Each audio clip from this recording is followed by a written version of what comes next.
record, by the way. We may cut this out. We may use it. Who knows? But I just at least want to have this recorded. That would have been brilliant. No, we're just right. Dad, we were just saying, you got any experience being a dad? No. No. That's how I feel a lot of the times. Yeah. My dad, my record shows you have 40 years of experience, which is more than me. I'm pretty sure it's more than John here as well. So you're going to be the expert here. You say 40 years?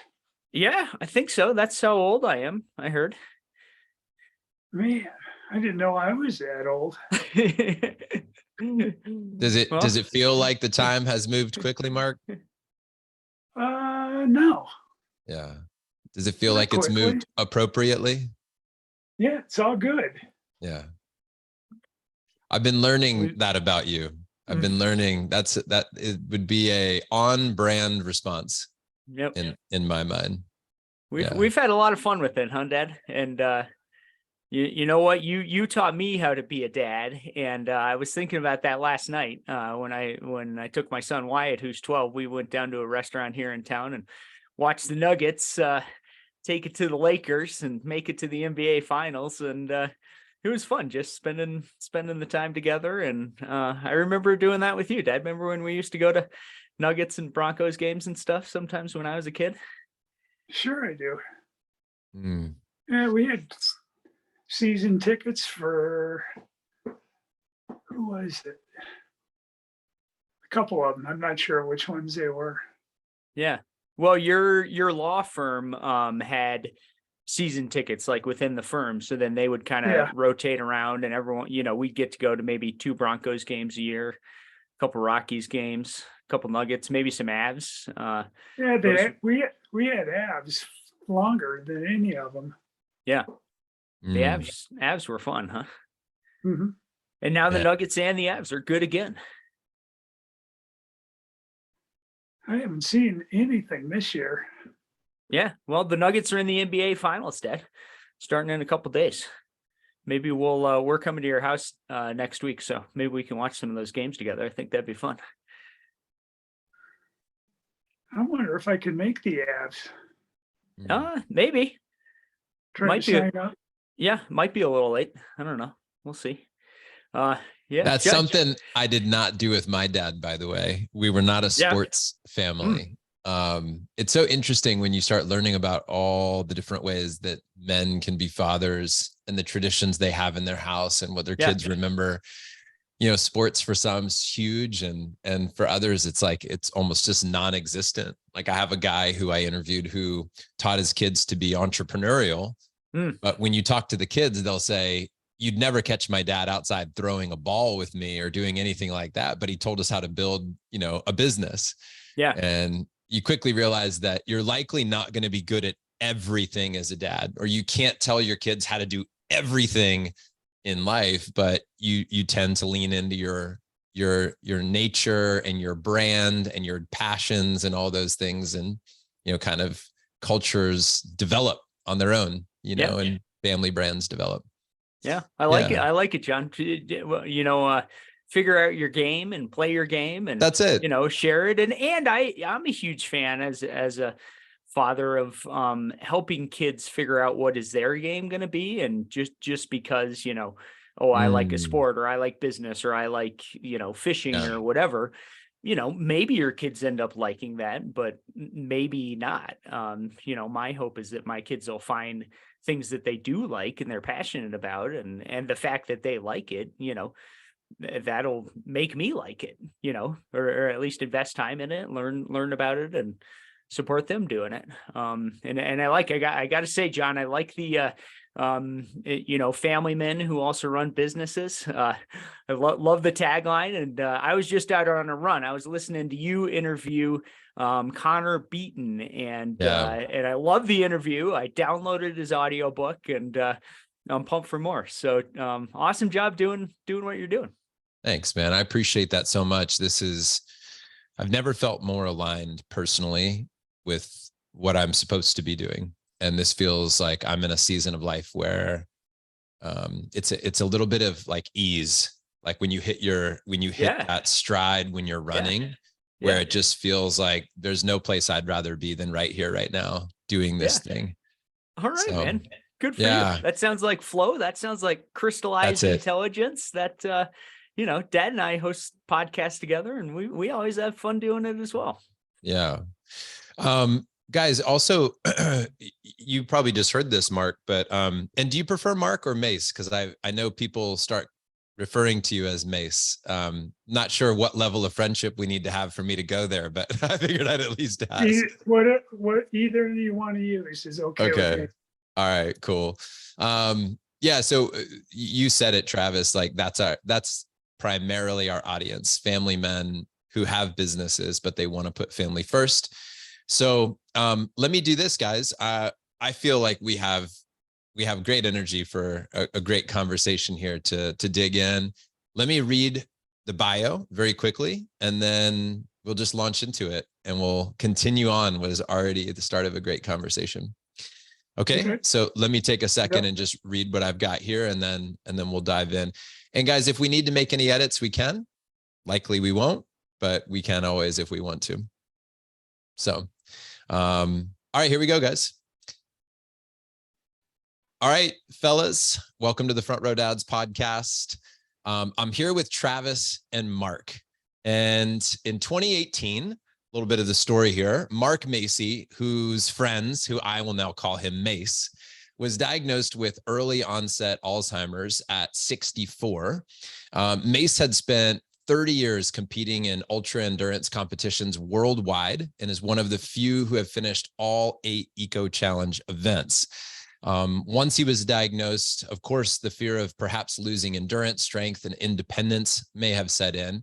Mace's son, Travis, also a sponsored professional endurance athlete for more than 20 years, struggled to see his father battling the disease. And in 2019, they decided to participate in the world's toughest race, a 7-day, grueling 400-mile marathon of trekking, climbing, biking, and paddling through the jungle for a final race together. And in their new book, A Mile at a Time, Travis and Mace weave together excerpts from Mace's passionate personal journals alongside a first-person narrative by Travis, telling the story of their incredible journey and what both father and son learned along the way. Gentlemen, welcome to the Front Row Dads podcast. So excited to have you here. Oh, thanks, John. Glad to be here. Awesome to be here with you and the audience. Being dads is, I would say, integral to my identity and also Dad's identity. So we're pumped to talk about it. You know, Travis, I want to speak to you for a quick second and just share a reflection, as I learn about you and your life. And I listened to some of your interviews and, I really put my hand on my heart, man. And I was like, who is Travis in his core? And I sat with that for a moment. And what showed up first was you have a tremendous reverence for your father, tremendous respect, not only in the words that you share, but in the tone and the vibration of how you share it is something that, you've modeled this for me, and it's impacted the way I see and speak with my father. And I want to honor you for that. Oh, thanks, man. I really appreciate you saying that. Yeah, it's easy to speak the truth. Mace, for you, I wanted to ask on that note, what does it feel like to be you, to receive the respect, to be the man on the other end of Travis's, adoration and love for you? What is it like being a father to Travis?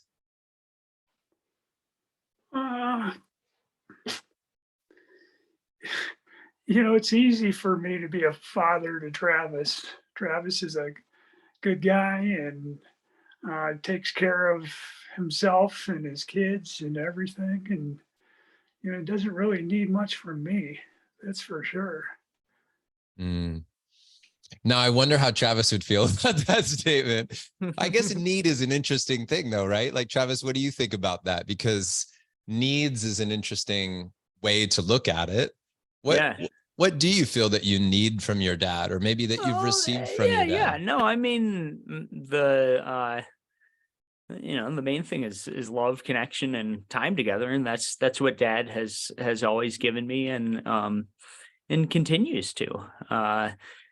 Looking at the last 5 years of our journey together, as Alzheimer's has entered the picture and progressed and changed,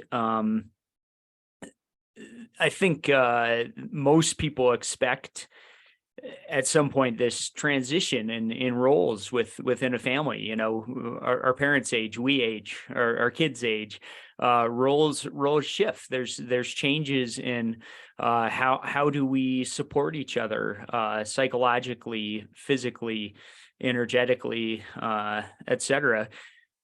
I think for both Dad and I, that Alzheimer's diagnosis was really hard. And, for me, it was like, here's this thing that came along that was highly unexpected and forced a change in roles that at the time I felt I was not ready for. Here I am, 35 years old, house, kids, career, family, whatever. You think, oh, I'm an adult. And then this thing comes along, and I realized after a period of, frankly, anxiety and depression and just spiraling panic attacks, kind of the whole deal, I kind of realized like the way out of this is I need to grow up in a whole new way, and I need to take on a new role and lead in new ways, and I think Dad probably grappled with some of that as well. And, do we have things like mastered or perfect or anything? Of course not. Like, it's all a journey. We're always all trying to figure stuff out. But I think we've come to much more of a place of acceptance. And again, just me being okay with a new role. And am I still, getting, I guess, the love and the time and connection with that? Absolutely. Mm-hmm. And I've figured out ways to be proactive in setting that up for us to do together. This book project, like the main goal is to make an impact. And the secondary goal is, here's a thing for Dad and I to do together, have a professional purpose. We've spent the last couple months since the book came out with a lot of time on the road, doing book tour type of stuff. And I've just been incredibly grateful that my dad's been able to do that with me. Mm-hmm. It's awesome. And it's stuff that I'll remember forever. And it's stuff that me and my kids can remind Dad of, even if he doesn't remember it the next day, we can talk about it. We can go back and look at the video. I know that my kids are going to remember seeing their grandpa up on a stage, talking to a huge audience. That's huge. Yeah, I appreciate that. Mark, how do you feel about being a father now? And how might that have shifted or evolved over the years when you think of your role, your leadership, how you show up energetically, perhaps, what is it that you consider the most important part of your, time right now on earth with your family, with Travis?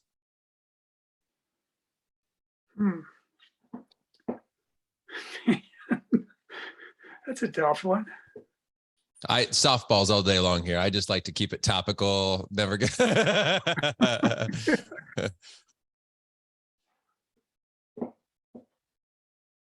me hear that again if you can. All right. Sure. Yeah. And let me phrase it maybe a little bit differently. Okay. I think that as fathers, we go through seasons, in our journey. Maybe when our kids are really young, we might look at it like primarily we need to be providers. We need to put food on the table. And then maybe when those kids enter their teen years or they're becoming adults, we, speaking in a primal sense, we need to take them out and maybe show them how to hunt. Like, here's how to take care of yourself. Here's not, early part of your life is here's the fish. Another part of the life is, let me teach you how to fish.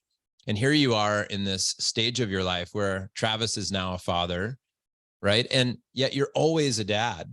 You're just a dad in a different way. And maybe this season for you is about holding space. Maybe it's about releasing attachment or control. Maybe it's about, giving Travis the spotlight, perhaps. I just wonder for you how you might look at your role now as a dad? Are there guiding principles? Are there values that you're attempting to live by in this moment? No, I don't know. Travis certainly has a different role now because he's got kids, and he's got to take care of the house, and he's got to take care of everything with his wife, and he's got a big role to take, and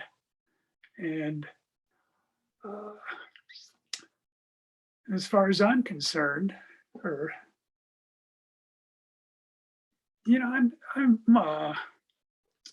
not really as scared or all that kind of stuff that people think with Alzheimer's, and I'm not scared of it because I think I can beat it, which is kind of it might just be joking about it, but I'm not.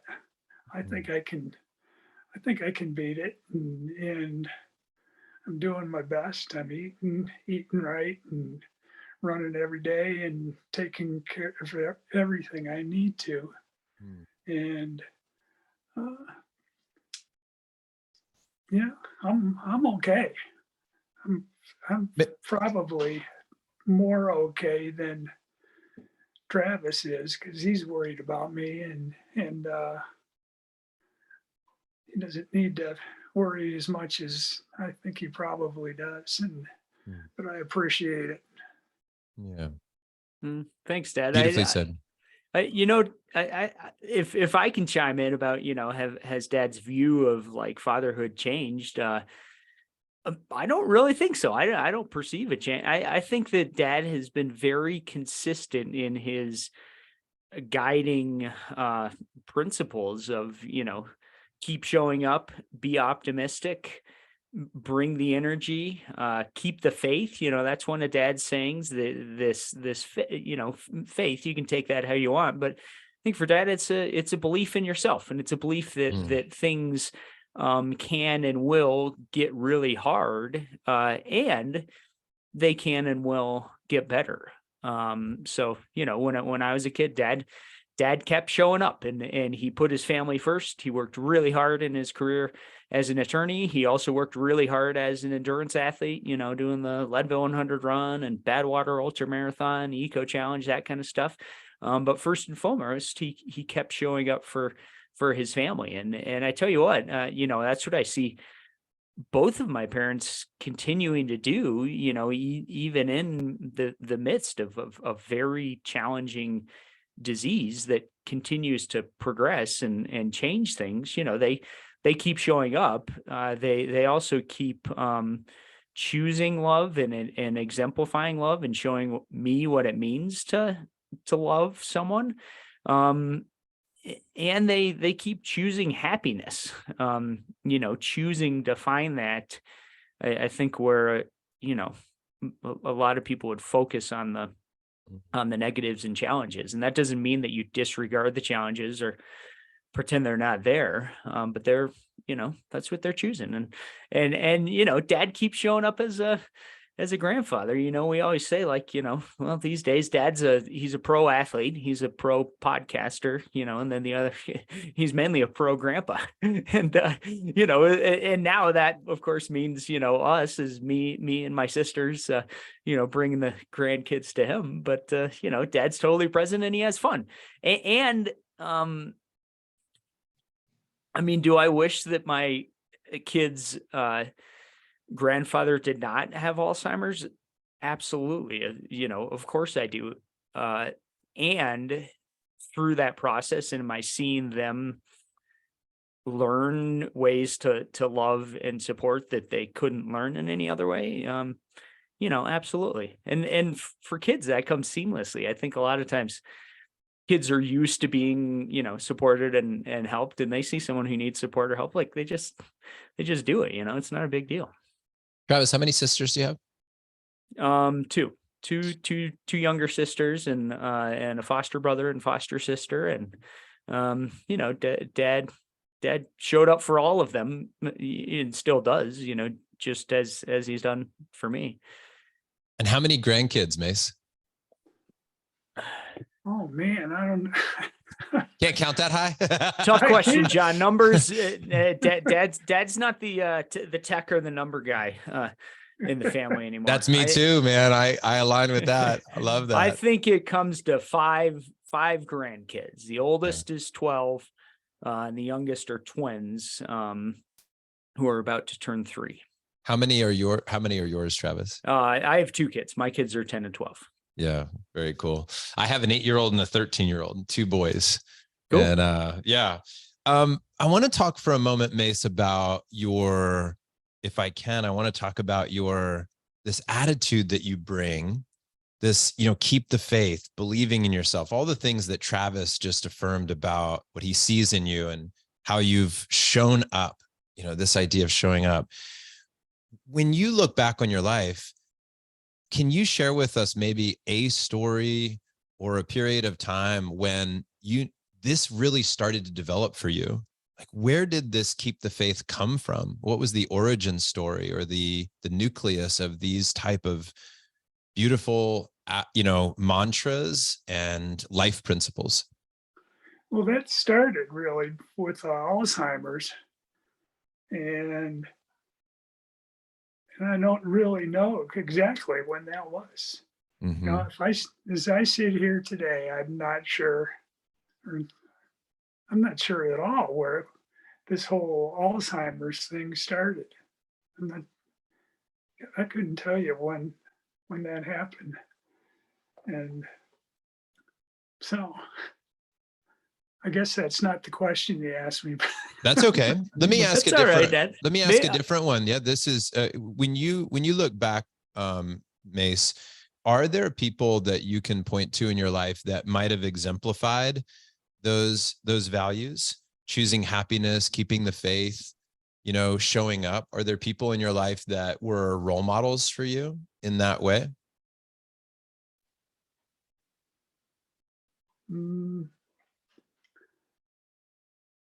I don't know. I know, Dad. One person we talk about a lot in the book is your dad, Jack Macy. I was just going to say that. I'm a lot like my dad was. My dad's always, really, well, he's died now, but he's a great guy. He was a great dad, and he went to every sport, that I went to. He was there always, without doubt. He's there, and he's just one of those guys, that everybody likes him. And, he was in the Battle of the Bulge, and when he was young, and I think that puts a big. That's something that most people don't have, and he just took it. And I asked him numerous times, "What did you do in the war?" And he said, "Well, we just walk around a little bit and look for somebody to shoot, or they shoot you, and so how can you take that? It's such an easy way of telling somebody that is really difficult, Yeah, man, he's just tougher than you could believe it." Yeah. Travis, let me ask you a couple of questions here. So when you look at your role as a father right now, what are some of the qualities, some of the examples that you've seen both with your dad, perhaps, with other stories from the Macy, lineage? What do you try to bring to fatherhood? What are your guiding principles, if you will? maybe even a story that you could use as an example that's really influenced you and how you show up every day. Yeah, I mean, I think, presence, commitment, perseverance, flexibility. I'll talk about a fatherhood challenge that I've had or had earlier on. I grew up in a household where the parents had traditional, or what we now call traditional, mother and father roles. As far as dad went to work, earned all of the income, and mom did everything else. As like the traditional term would stay at home mom or whatever. Which I've realized, in many ways, that's a hell of a lot harder than like going to an office or something all day. But anyway, that was the model I grew up in. When my kids were young, my wife Amy and I were both working, as we still are now, and especially when they were young. Amy was working out of the house. She was a transition counselor at a private school in Denver, and I had shifted to working from home, first as an online high school teacher, and then running my own business as a coach and author, speaker, etc. And anyway, our family didn't look like the one I grew up in. Both parents were working.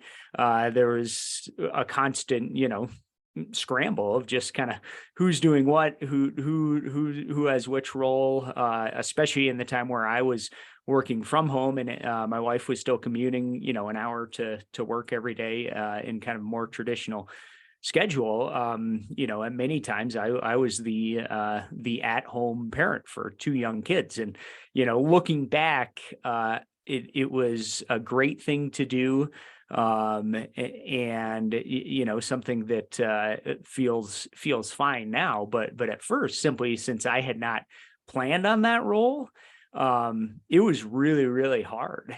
And I tell that story just because, in case other people are experiencing that, and I didn't have an example for that. And I would often, I did, slowly here and there befriend other guys who were maybe in a similar role, but I also spent a lot of time, here's me and my little kids, we're at the park and there's a bunch of other little kids and everyone's having fun, and it's all the other moms, and these are nice people who I enjoy talking with and stuff, but also that was a challenge, I think, to my definition of who am I as a man? What does it mean to be a dad?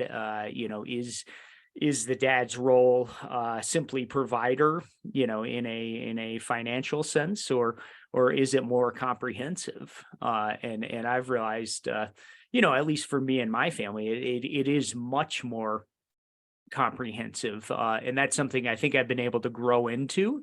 And to be totally honest, it's something that's gotten a lot easier as my kids have gotten older, and they, again at 10 and 12. Of course, they're still kids, who need a lot of support, but it looks a lot different from, a 2-year-old and a 4-year-old, for example. So anyway, maybe to bring it full circle, perseverance, flexibility, being able to grapple with your own identity and potentially, redefine parts of it in the interest of the team, if you will. In this case, the team being the family.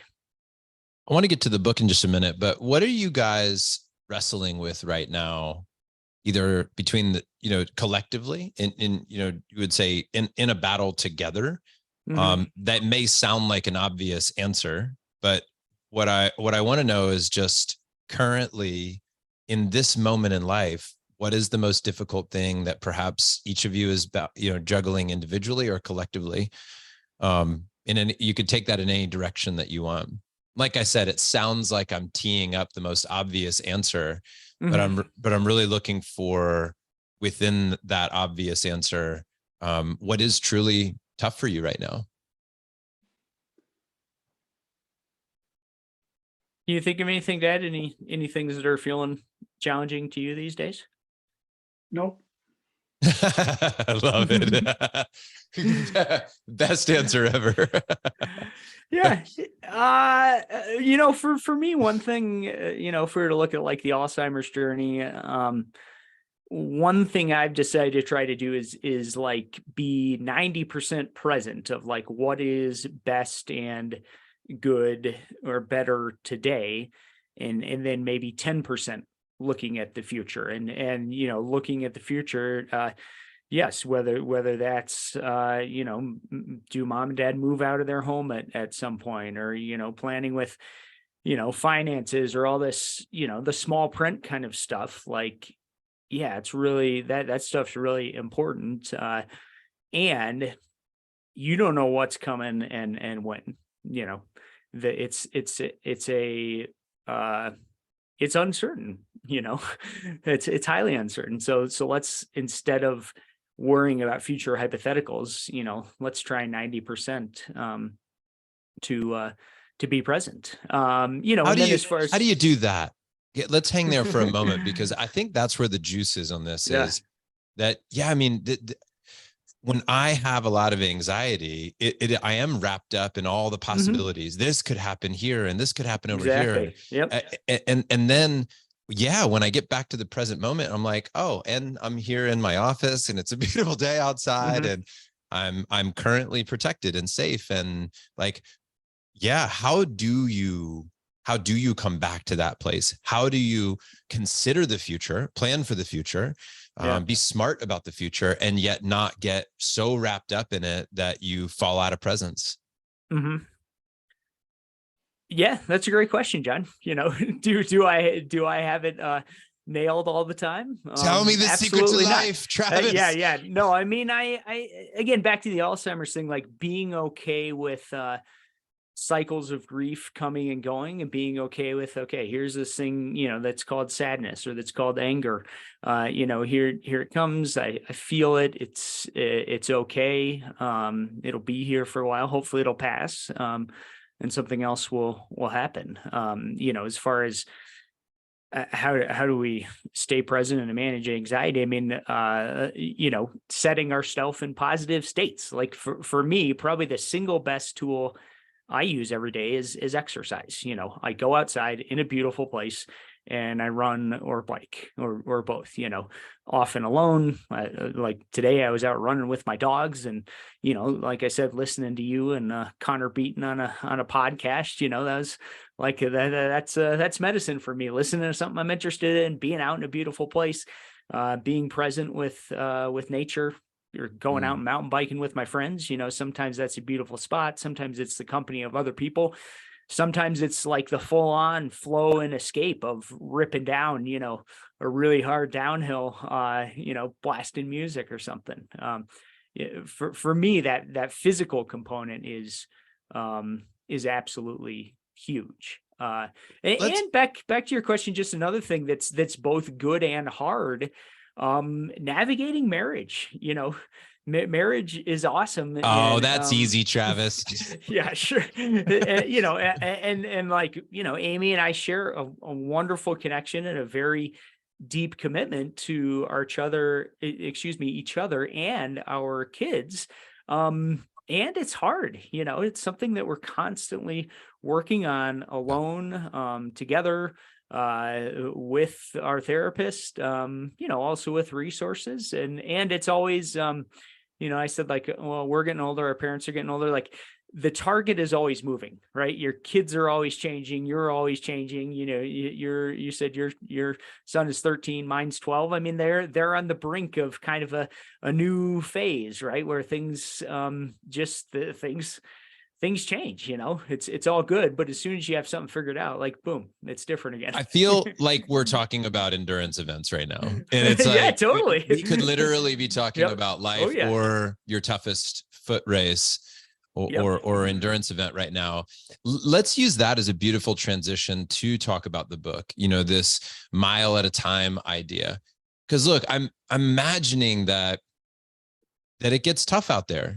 And I'd love to get into specific stories, perhaps that you wrote about in the book, where you did face adversity, and maybe talk us through a story where it did get bumpy. You didn't know what was happening. You were being thrown a curveball. Something went wrong, right? You faced, I don't know what, I don't want to project too much onto the situation here, but maybe take us into the journey a little bit and talk to us about that, perhaps the both of you, and how you navigated those difficult events together. Mm-hmm. Yeah, that's a great question, John. I mean, the long answer of like this connection between endurance sports, whether we're talking ultra running, ultra distance mountain biking, adventure racing, pack burro racing. That's another sport we do here in Colorado. It's like a high altitude running race where everyone has a donkey on a leash. The long answer is in my first book is called The Ultra Mindset. And that's basically, here are some narratives from this world that lead into specific mindset principles that we can apply to endurance racing, and probably more importantly to family, to our own mental outlook, to running a business, etc.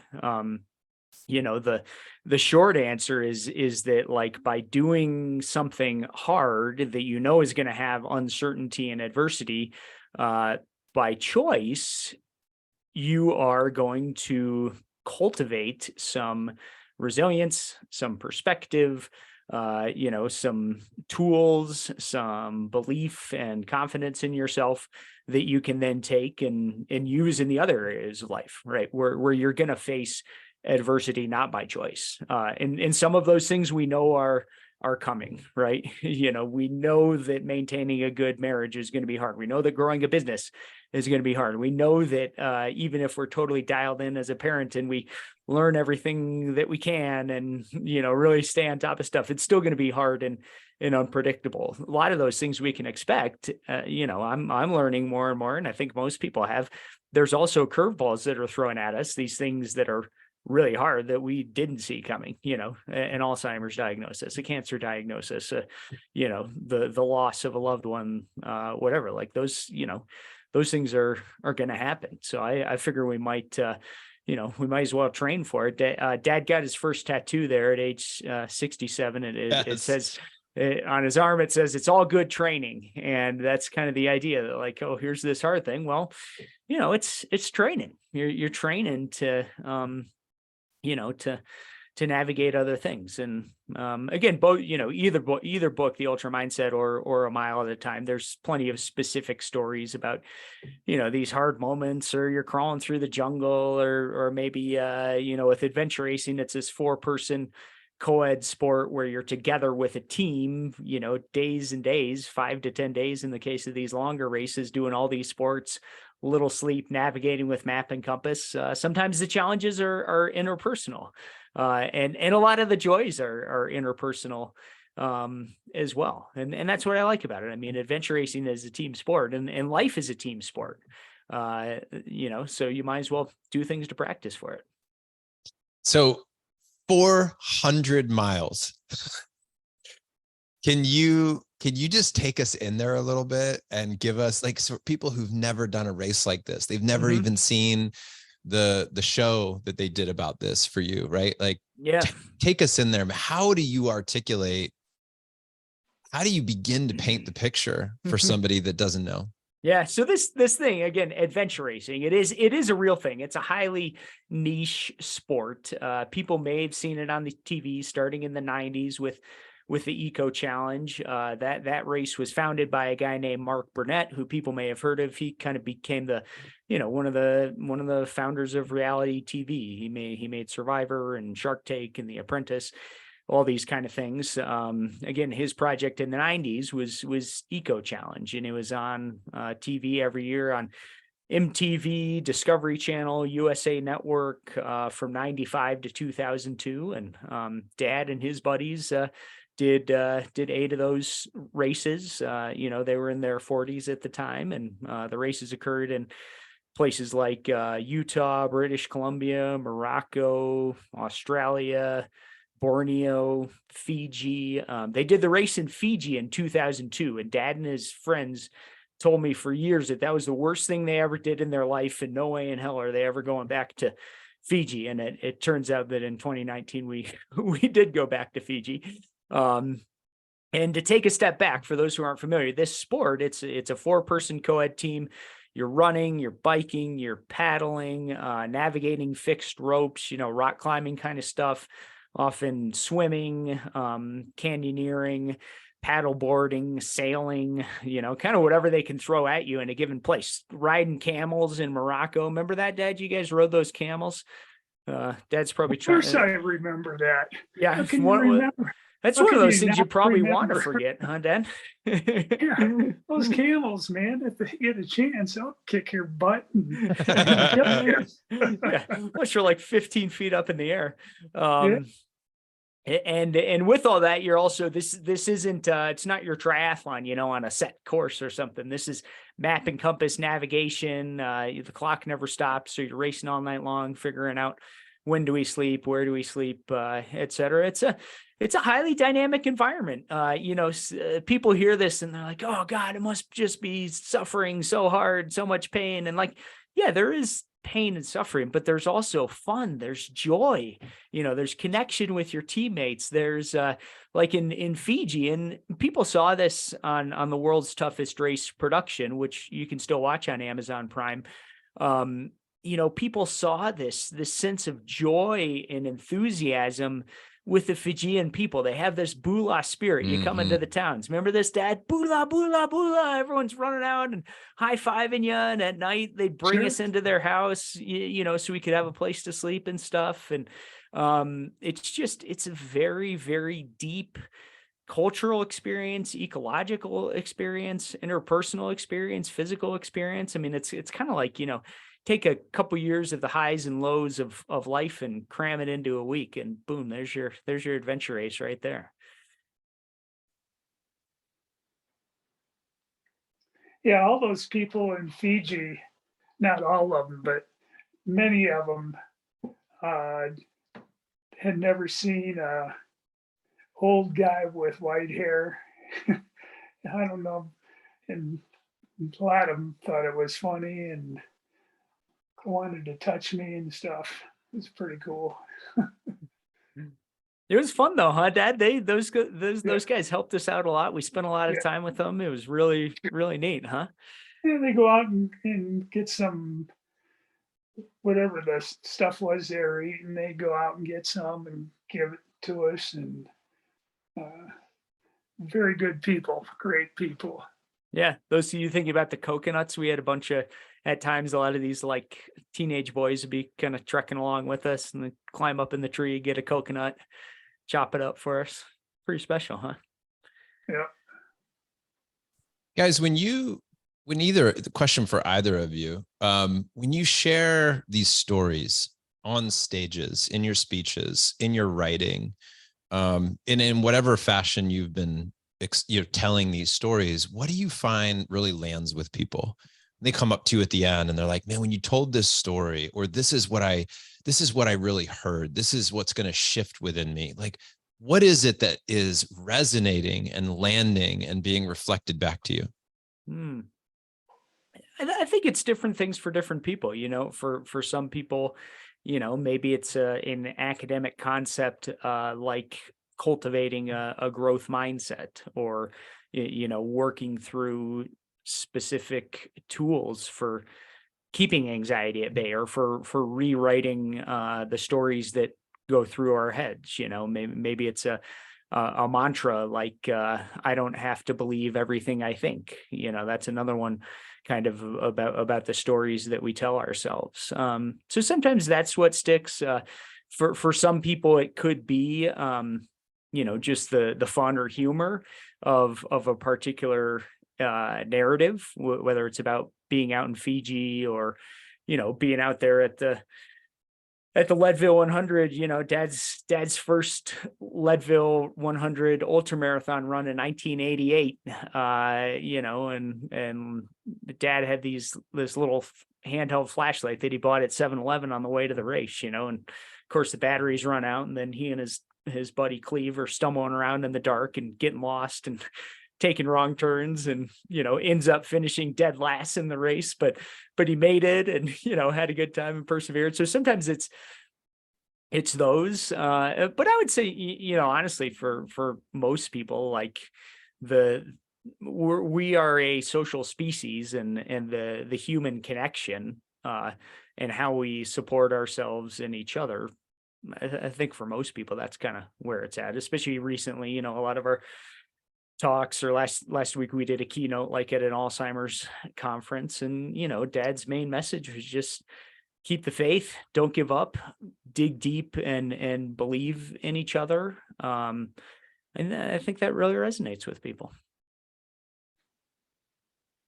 Guys, is there a message about Alzheimer's you want to get out there? You want people to know this about Alzheimer's? If somebody's facing this, they just found out that they themselves or a family member has been diagnosed. What might be helpful for them to know? Mm-hmm. Dad, what do you think? Anything you want to tell other folks with Alzheimer's who might be listening to this? Yeah, don't quit. I honestly believe that Alzheimer's is, somebody's gonna find out about how to get rid of Alzheimer's. There's guys and women all over the place that are trying to kill it. And I know people personally who are working hard to get rid of this, and it's going to happen. It's going to, one of these days, it might be today, it might be tomorrow, or it might not be for a long time, but somebody's going to do it, and I'm going to be one of them. No doubt in my name. I'm not going to let Alzheimer's kill me. Nice. Right on, Dad. Yes. I would also add, John, and I'm putting more and more resources up on my website, kind of in an Alzheimer's section. Not that I'm trying to be an expert or anything, just stuff that's helped me, and that's in our book as well. But one note I've been trying to share with, especially, people at the phase of life that you and I are probably at, John, is that if you're seeing symptoms in someone that you love and care about, take action like now, as in today. Start having challenging conversations about the possibility of a neurodegenerative condition existing. For many years the story was no treatment, no cure. And if that's the case, if you actually can't do anything about it, it's like, well, why the hell would you want to know anyway? Right. That kind of makes sense. But things are changing. Two new drugs have been approved in the last couple of years. There's a third that likely will be approved soon. These are showing to probably make a bigger difference than any medications in the past. We're also learning a lot more about diet, lifestyle, supplements, etc., things that make a big difference. And the best time to make a difference is early in the disease progression. So that step of starting to have hard conversations, and believe me, is like, that's about the hardest conversation, like, you got to have hard conversations in life. That's a sign of courage, if you ask me, bringing up hard topics and talking about them.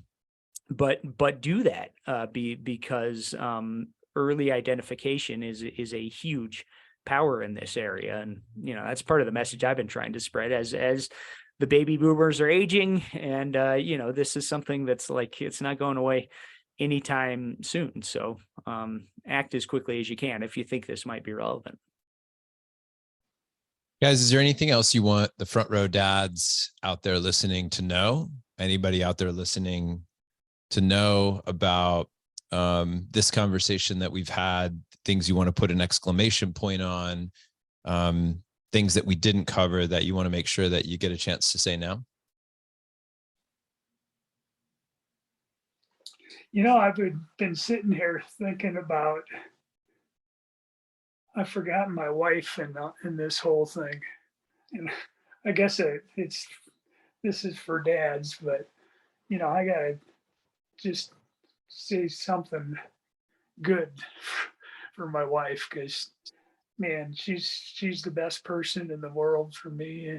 And we're high school sweethearts.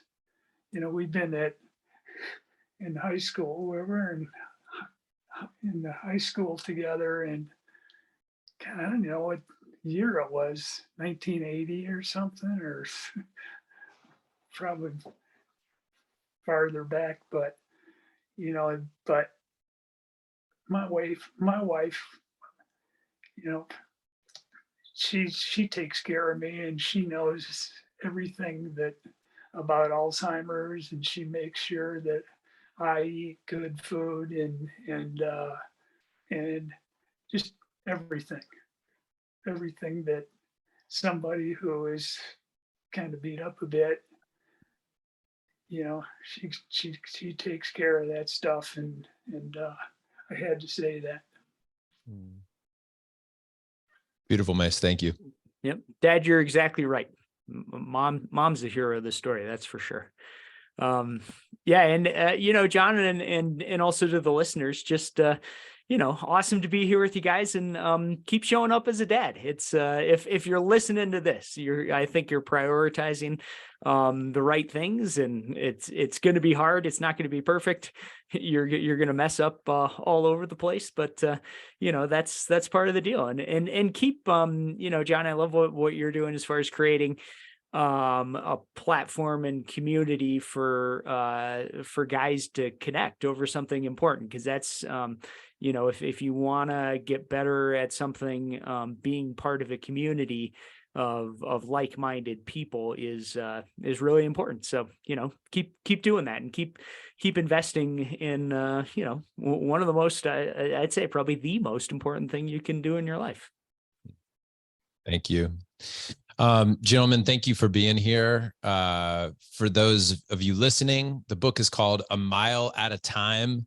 It was released earlier this year. As we record this, I'm very excited for you guys that you were able to put that together, get it out to the world.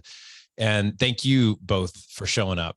Thanks for the spirit that you bring to these conversations and each moment. Mace, you've inspired me with your answers. Particularly the final thought that you had about your wife. And when I think about the Macy family brand, I think about one of perseverance. I think about one of respect. I think of one of love. And I love that, my favorite part of the interview today, perhaps overall, everything was, hey, Mace, are there any challenges that you're facing? Nope. the end. Nope. Oh man, that was my favorite part of the whole interview. Gentlemen, again, thank you for spending an hour with me today. I wish you both a lot of love and progress, and I know that there will be a cure, Mace, and I love the spirit by which you are approaching this whole thing. Travis, what a great son you are. What a great father you are. A man of great integrity, a man of great presence. Thanks for doing your part. And I hope that this is not our last conversation, fellas. I hope we get a chance to drop in further at a different time. But until then, we'll sign off for today. Okay. Thanks, John. Nice talking to you. Likewise on all the above. Keep in touch. Keep up the good work, man.